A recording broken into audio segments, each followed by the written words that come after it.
claim. Will you create a federal pregnancy monitoring agency?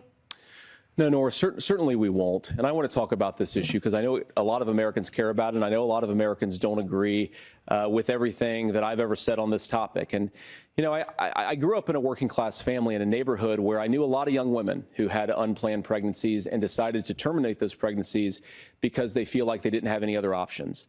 And, you know, one of them is actually very dear to me. And I know she's watching tonight, and I love you. And she told me something a couple years ago that she felt like if she hadn't had that abortion, that it would have destroyed her life because she was in an abusive relationship.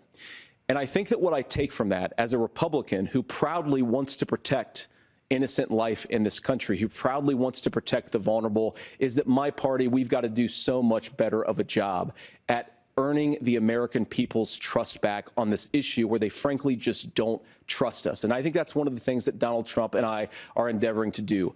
I want us as a Republican Party to be pro-family in the fullest sense of the word. I want us to support fertility treatments. I want us to make it easier for moms to afford to have babies. I want it to make it easier for young families to afford a home so they can afford a place to raise that family. And I think there's so much that we can do on the public policy front just to give women more options.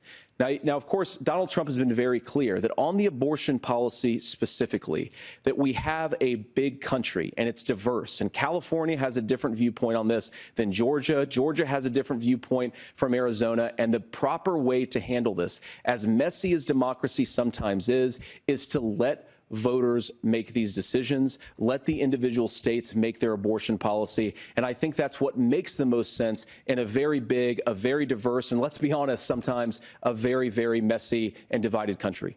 Governor, would you like to respond and also answer the question about restrictions? Yeah, well, the question got asked and Donald Trump made the accusation that wasn't true about Minnesota. Well, let me tell you about this idea that there's diverse states.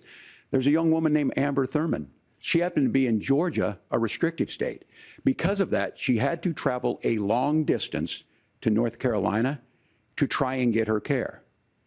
Amber Thurman died in that journey back and forth.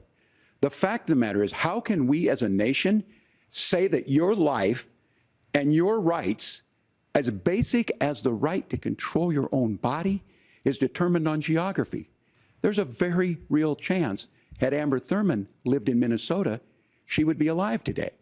That's why the restoration of Roe versus Wade. When you listen to Vice President Harris talk about this subject and you hear me talk about it, you hear us talking exactly the same. Donald Trump is trying to figure out how to get the political right of this. I agree with a lot of what Senator Vance said about what's happening. His running mate, though, does not.